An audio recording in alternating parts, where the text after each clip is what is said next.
Prepper Chan here, fucking around in my garage.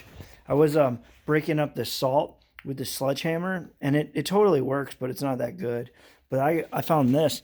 This is like my miniature jackhammer thing, and I wanted to see how good this works. That's loud as fuck.